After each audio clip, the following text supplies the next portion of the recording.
বাংলাদেশে আর জ্বলবে না আলো। ধারের টাকা মেটাতে না পেরে চরম স্টেপ নিল ওপার বাংলা। দেশটাকে কোন অন্ধকারের দিকে ঠেলে দিচ্ছে ইউনূস সরকার, দেখুন নিজের চোখে।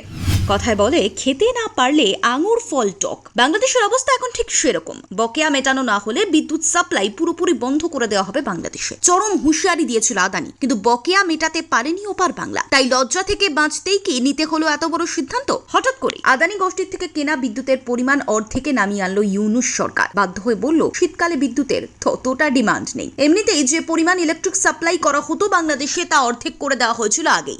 এবার তারও অর্ধেকে নামিয়ে আনা হলো ইলেকট্রিক সাপ্লাই এর পরিমাণ। তাহলে অন্ধকারে তলিয়ে যাবে না তো এভাবেই বাংলাদেশ? বিশেষজ্ঞরা বলছেন, এটা তো বেশ পরিষ্কার যে বকেয়া বিল মেটাতে না পেরে টানাপোড়েনের মধ্যে এমন সিদ্ধান্ত নিয়েছে ইউনূস সরকার। কিন্তু প্রশ্ন হলো, এবার বাংলাদেশের কি হবে? প্রতিদিনকার নিত্য নৈমিত্তিক চাহিদার সঙ্গে শিল্পে ব্যবহৃত এত বিদ্যুৎ যোগান দেবে কে? উত্তর জানা নেই। কিন্তু এটাও তো ফ্যাক্ট, বৈদেশিক মুদ্রার ঘাটতির ঘিরে সমস্যায় জর্জরিত বাংলাদেশ।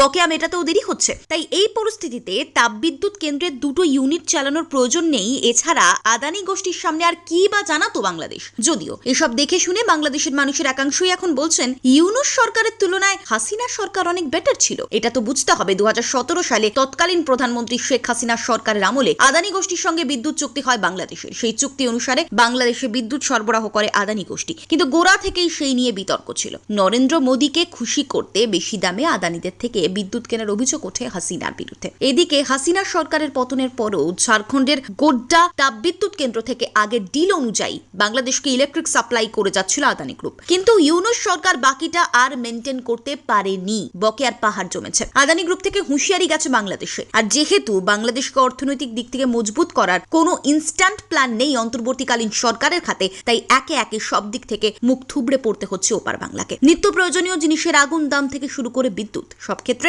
একই অবস্থা। ভুলে গেলে চলবে না, আগের বছর শীতেও আদানিদের কাছ থেকে মাসে 1000 মেগাওয়াট করে বিদ্যুৎ কিনেছিল বাংলাদেশ। আর এই বছর চোখের সামনে ফারাক স্পষ্ট। আসলে বাংলাদেশে এখন রাজ করছে অন্তর্বর্তীকালীন সরকার, যে সরকারের মাথায় বসে মোহাম্মদ ইউনূস। যে ইউনূস শুধুমাত্র হাসিনা বিরোধিতা করতে গিয়ে, ইগো জাহির করতে গিয়ে দেশটাকে বড় কোনো খাদের কিনারায় ঠেলে দিচ্ছে না তো? প্রশ্নটা ভারতের নয়, বাংলাদেশের মানুষেরই।